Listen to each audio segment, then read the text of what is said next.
Okay, at this point, you're faced with two questions that would relate to what we're seeing here in verse 10. Either what I'm telling you is true, or the Bible has been altered. And then that means also that what I'm telling you is true, because I'm telling you that, yes, the Bible has been altered. So you really must begin to answer this honestly and do the research yourself to understand the scripture, because the Bible is declaring, as it's recorded out of Jacob's own mouth, that he is prophesying that the scepter is going to leave from Judah and go to the Shiloh.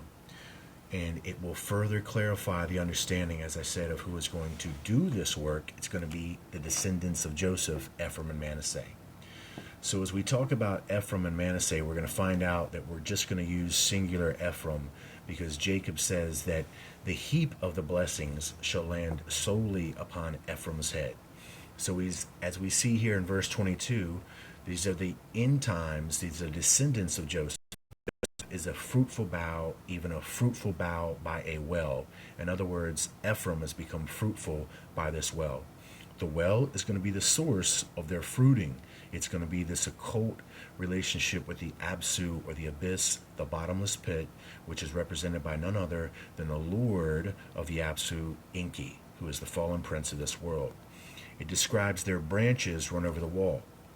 Well, it's interesting that it's talking about their branches running over the wall, because the Bible also reports that they have become an unbelieving nation, that they are idol worshipers. And we can find out where Micah begins to, or where Israel begins to show its first hint of idol worship, as it deals with Micah. And Micah is in the land, or in the hill land of Ephraim, in which he begins to set up that first altar, of which the children of Dan steal from him and begin to show idol worship at that time. It's all tied up to the hill country of Ephraim, which would also be known as Samaria. So all of this, if you do the research, you'll find out that it is undeniable. So Joseph is a fruitful bough. His descendants have been made fruitful bough, a fruitful bough by this well, and it's describing them as branches. Well, if we flip to the other side of this dollar bill, we're going to find out here is the Ephraimite English fruitful branches that are running over the wall, that have been made fruitful by this well.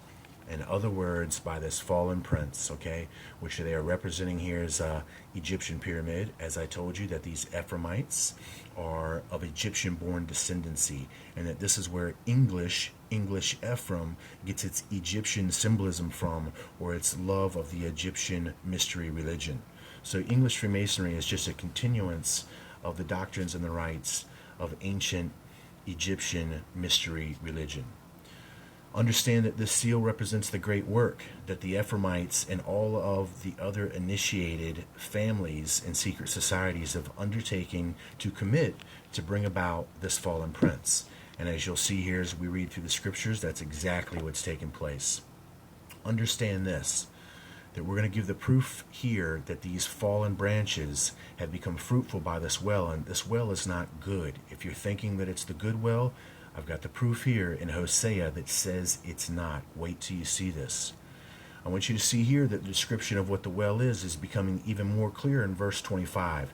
Even by God of thy father, who shall help thee, and by the Almighty, who shall bless thee with blessings of heaven above, with blessings of the deep that lieth under, blessings of the breast and of the womb.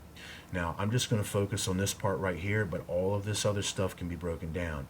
The blessings of the deep is none other than the bottomless pit, the hoary deep, which comes out of the book of Job, the bottomless pit, which comes out of Revelation, which is all connected back to the abyss, or the Apsu, which is Apollyon, Enki, the Lord over these flowing waters.